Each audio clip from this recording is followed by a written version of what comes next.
What do you want me to do? Take the headset off? It takes forever. I was starving. I haven't had anything since 6 in the morning. And then, boom, I thought I'd sneak in a banana. Bad move.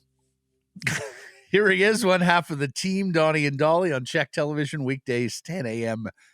to noon. You can also read him in The Athletic, where he collaborates with Thomas Drance, only to fight with him on his television show. It's Rick Dhaliwal, everybody. How you doing? Let me tell you about Drance. So I usually you guys know this, I take a walk every day to get rid of the stress. So anyways, I'm walking and Drance calls. 20 minutes. He's yelling at the top of his lungs. I'm yelling at the top of my lungs. It was just 20 minutes of chaos.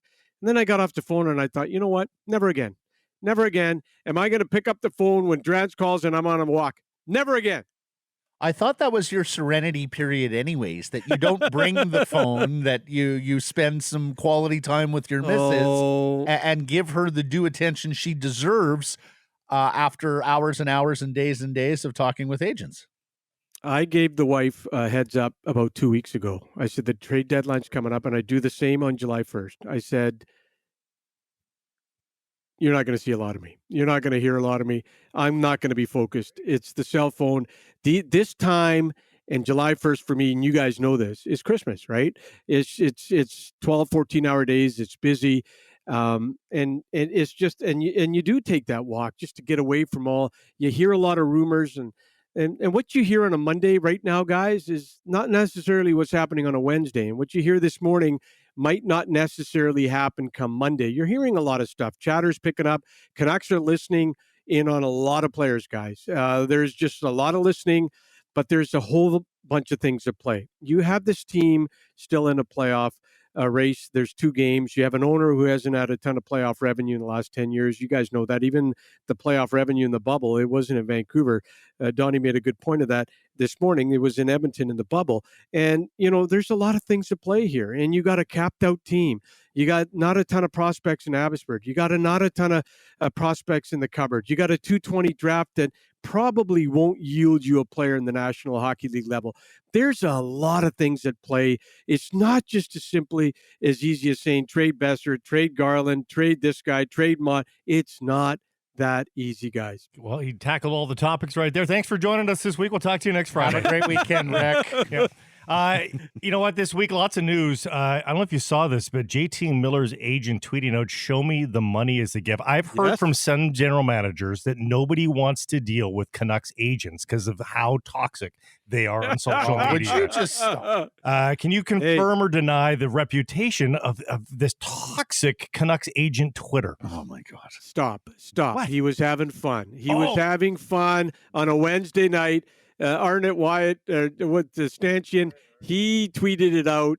Somehow, the Miller's agent saw it. Little fun, as I told Donnie on the air, and he went after me. I'm going after you too. Oh, it was an agent. So they can have fun on Twitter. They can have fun on Twitter, but we can't. I see. I see. Blake. Yes. Blake. It was an agent Yeah. having some fun on a Wednesday night. Yeah. Yeah. Mm-hmm. And what's wrong with that? You don't have fun on Wednesday nights? Yes, I do. Yeah, and then we get called toxic Canucks Twitter when we do so. So just between Alan Walsh and stabbing his goalie and Bartlett doing this, enough of the toxic Twitter proclamations from the agents. Come on, you got me there. The Sabres thing with the Canucks in the bubble was something else. You have to admit the Vegas, Vancouver thing and the Alan Walsh. That was I have to. You got me there. You got me there. Tuesday, Wednesdays have turned into my days to cut loose a little bit. What does that mean? Well, because Friday I'm so tired I fall asleep at 9 p.m. Oh, you're lame on the weekends? Absolutely. So you tear up the city on Tuesdays and Wednesdays? No, a Tuesday or a Wednesday is the night where I may kick back and have a couple of drinks and call people like Rick Dhaliwal and yell at them. Yeah, hold it a second, Matt. You're in bed. You're in bed at 9:30 on a Friday. What are you, 70 years old? Honestly, Rick, I get so worn down dealing with everything I have to deal with during the course of Monday to Friday, dealing with everyone I have to deal with Monday to Friday, that Friday nights, forget about it. I'm too old. I capitulate to the exhaustion. If I was in a building with Wadden, I'd go to bed at 8 o'clock Friday too. Okay, can we get to a Canuck player name here? Right. I don't believe we've actually even mentioned the name of a Canuck player here 5-10 right, minutes let's into go. this interview. Let's go. Garland and the Kings, likelihood that it happens. Well, if you have to say this, Matt, and you have to always paraphrase it this way when it's the trade deadline on July 1st, what you're hearing this morning is yes, the Kings are.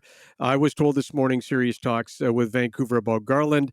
So, but there's also a lot of activity. Darren Drager said it on your show the other day about Tyler Mott. I believe that is 100% accurate. I believe Tyler Mott, but then you look at the trade between Chicago and Tampa Bay. The Lightning were one of the teams in on Mott. So there you go. I will say this about Connor Garland. I will say he is a good player with a good contract. Teams are he is cap. What would you say? Cap certainty you get with Connor Garland. You could see why teams are after him because it's very simple. Canucks are up against the cap. They need cap relief. You don't really want to move Miller for cap relief for Boeser, but you know what? Hey, Garland, it makes a lot of sense. So this is why teams are after him. Would it surprise me if he goes by Monday, depending on where the Canucks are Sunday night after two more home games? You guys, like I said in the opening statement, there's a lot of things at play.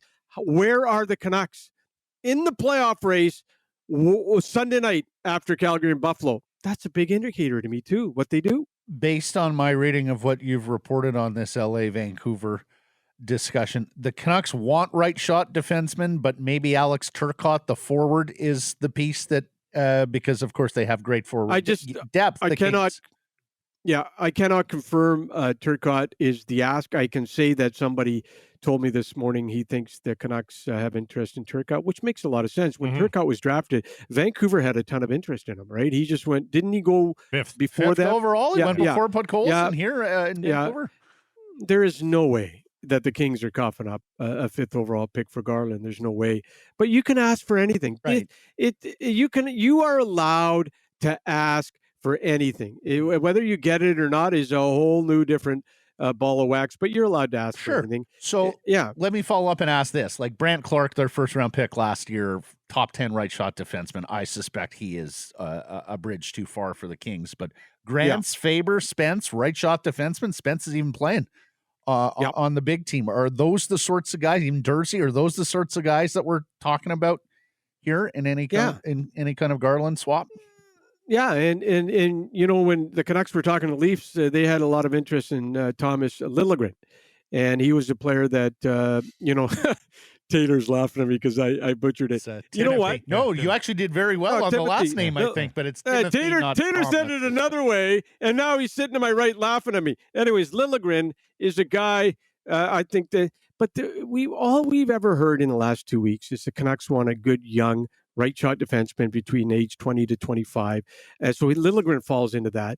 But and the other thing I was told earlier this week is the Canucks are not doing anything unless there is a deal that blows their socks off. It makes 100% sense. Guys, look, there's also risk in trading Connor Garland as well. Just like everyone thinks he's had a good cap hit. Well, he's had a good cap hit for the Vancouver Canucks too. 8 shots last night. He drew 2 more penalties with his agility and his skating and the way he could twist and turn in such small areas. And look at the second penalty. He pushed it past the player and said, "Hey, haul me down, because if you don't haul me down, I'm gonna get the puck." So he's so wonderful in a lot of ways. 8 shots last night. He was obviously their best forward. So for all the reasons the teams want Garland, well, those are the same reasons the Canucks like Garland too. Good cap hit, the whole 9 yards. But it's just, and I'll say it again, the previous regime did this regime no favors with the salary cap, guys, and you know that. But the Canucks have to clear some cap space, and can they do it by Monday? That is going to be the $1 million question. Do you think they'll actually get a single call? Do you think they'll get anybody's eyebrow raised on Tucker Pullman that is close to returning here, but has been injured for as long as he has and is ultimately Tucker Pullman? I asked about Pullman, and I asked about Hamonic. I was told I don't think teams are calling on those guys, but I don't know. I can only tell you what my guy told me. What about Shen? Because he's the low-cost guy at the contract for next year. But they love him the most of all those guys. Yes, character guy. oozes with character, loved in every dressing room he's been in. He's a back-to-back Stanley Cup winner. He defends teammates. There's so much to love about Luke Schenn. He's going to lead your team in hits every night. He's either 1, 2, or 3 in hits for the Vancouver Canucks. But he's just, look at Boudreau. Remember when Schenn scored that empty net goal and he went to the bench and Boudreau just went nuts and hugged him? Those are players that are hard. I was told on Luke Schenn, Canucks love him, don't really want to move him unless it's a deal that blows their socks off. But I'm going to say to you guys nicely, who's giving you a deal that blows your socks off for a guy that would probably be a 5-6 guy on a playoff-bound team? Well, Tampa just traded 2 first-round that picks, Hagel trade and prospects. The prices are for the low-cost guys. We saw this with Yarncroc. We saw it with Sherratt. We've now seen it with Hagel. If you're on an easy-to-fit ticket, salary just goes right on in, no kind of gymnastics required, no kind of commitment required in a meaningful way. That seems to be returning a king's ransom here in the early days and hours of trade deadline. Yeah. It's funny, you know, people always say, get a first round for, it's always funny about the city of Vancouver. And I'll go back to if a player's struggling here, fans still want a first or second or third round pick for him. If a player's struggling here and the Canucks are trying to trade him, don't you think every other team in the NHL knows he's struggling too? And let's go over to Brock Boeser. Which brings us to Boeser. Yes, good segue. Well, no. The reason I'm saying Boeser is in all likelihood, the Canucks don't want to qualify him at 7.5. But I don't think any other team in the NHL is going to qualify him at 7.5 either. He's still a good young player. It's still risky to trade that guy because goal scoring is the toughest thing to do at the NHL level. And despite what you think of Brock Boeser, he's still got 17. He's on pace to get over 20. Let's be honest. He's got 21, 22 games to get over 20. He's going to probably do it. He's been a perennial 20-goal scorer at the NHL level. It's not his fault he got a qualifier at 7.5. That's not his fault. His real cap hit is 5.7, I believe. So it's not his fault the cap hit said. That's just the way the last contract was negotiated. That's not his fault. But the thing I was told on Boeser is if any team's going to make a trade for Boeser, they would want to talk to the agent about a new term deal, a new deal, and what it would take. I don't necessarily know those conversations. That sounds like off-season stuff. That sounds like off-season stuff. I can't for the life of me understand why the Canucks wouldn't go to Boeser right now and go, look, we're not QOing you at 7.5. Yeah. Let's get together on an extension below that number. Because they have the leverage right now on Boeser. It almost sounds to me like it's in their mind that they are going to move on from Boeser if you're not having any kind of conversation with him now. Because now is when you have the ability to get him signed longer term on a deal that's probably more favorable to the club than the player. Because guys, what happens to his value if the slump continues over the last 20 games here? Now you're in a real pickle with the player. Yeah. Anyways, go ahead, Rick. But hold it a second, Matt. You talked about leverage. Well, he's got leverage too because he's a UFA not too far down the road, right? So it's also, people talk about you work hard all your life to become a UFA. His UFA status is not far away. It's not. So, you know what? You could do a new 1-year deal. I suppose with the Vancouver Canucks, you can do a whole bunch of stuff.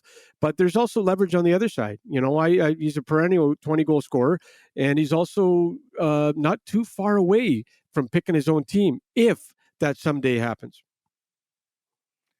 All right. Lastly, give us a big, juicy rumor, non-Canuck, if you've picked up anything from the NHL at large going into trade. How many more Markstrom's friends are going to end up in Calgary? Oh, my goodness. But and so they got him there. I wonder if they're going to get Giordano. Some people said they might be in on that. The Leafs, who knows? But you know what? This week was I don't get it. But it's starting to pick up today. But I have to be honest with you, this week was very quiet. Max Domi is a name that's out there. Guys, I wonder where he ends up. There's a lot of guys that could move.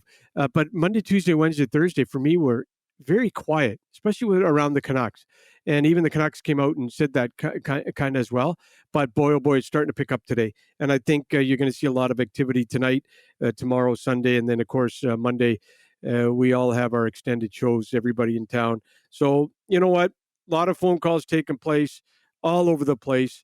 Let's see where the dominoes fall. Pete DeBoer called Jack Eichel a huge concern, doubtful for tomorrow. Oh, no. Can you imagine if they LTIR'd Eichel and then traded for Giroux? I know a lot of people have been hamming that one back and forth, but I mean, what do they do? Because they, great that they got the win if you're them, but is that sustainable without Eichel in the near future? Four top 6 forwards out, 2 top 4D out, starting goaltender out in Vegas. They have now got former Canuck legends Ben Hutton and Derek Pouliot playing for them. That's how injured they are. And I've never seen a team go through that. The one thing about the Canucks this year, I will say, is, man, they usually, remember year after year, they'd be the most injured team in the NHL? Not this year. Their top 6 and their top 4D have been so healthy, and you know what the good point about that health is?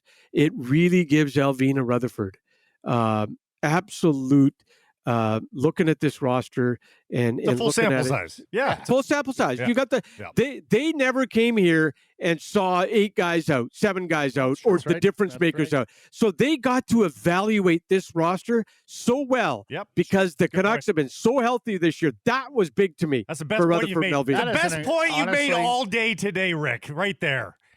Yeah, Price, you hand out compliments once every 20 years. Right. You know what? Frame it. Going back, even back at Mojo Radio with you never handed out. You're the one guy in our market that never hands out bouquets or nothing. Zero, zilch. Sekeres is always applauding my work. Yeah. Always. Yeah. So it loses its worth. Leader. It loses its worth. I love your work. Right? If you hear it all the time, it's just plaudits for the sake of plaudits. I give you a compliment when it matters, when it's real. Once every 40 years. And listen, Matt and I used to work on CFL stories when before in the Flintstones radio days. Remember the carts and reels to reels? And Matt was at the Globe and Mail, and he'd call me, hey, what's going on with Lions? And I'd call him, what's going on back east? And then David Braley made a comment. I think it was about Tom Wright. And I played the clip for Matt. And I had to stick the phone up to the speaker. Oh, I miss those days, And now everything's in the cell phone and everything's changing, guys.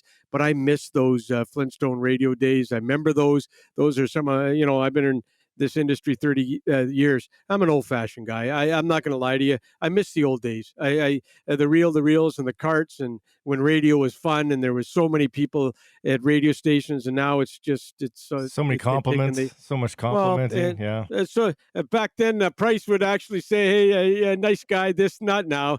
Price is one of these Harvard, Princeton guys. Yeah, he comes across as a Harvard, too smart for me. You know what? Dhaliwal is just a dummy. That's it. All right. I'm out of here. It's a good hit. Say hi to Kevin for me. Hey, listen, and dealing with Drance, I'll tell you, I'll never pick up Drance's phone ever again. If I'm on a walk, yesterday he ruined my walk. I'm not going to pick it up ever again. But if Sekeres calls, I'll pick it up. And get a golf game going, Matt. Let's go. Have a great weekend. I know it'll be a busy one. We'll catch up next Friday. Appreciate this, Rick. Adios, amigos. If people are just jumping into this conversation midway, that was Rick Dhaliwal, everybody. Apple, how do you feel about him stealing the Dave Pratt sign-off here as a former Dave Pratt producer? Has Big Daddy weighed in on this? Is he familiar that Ricky stole his outro?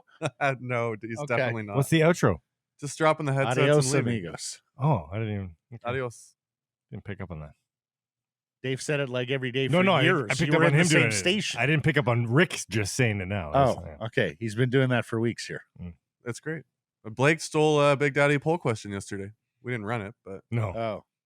Oh, was it a must-win game? Yeah, but it would have been good. I liked it. It's game 65 as opposed to game 11. That's when it would first come out with Dave. Oh boy, he's such a good time on a Friday. Love Rick, isn't he? Yeah, he's a little bit. He's just like a bottle of fun. Crack him open and have some fun.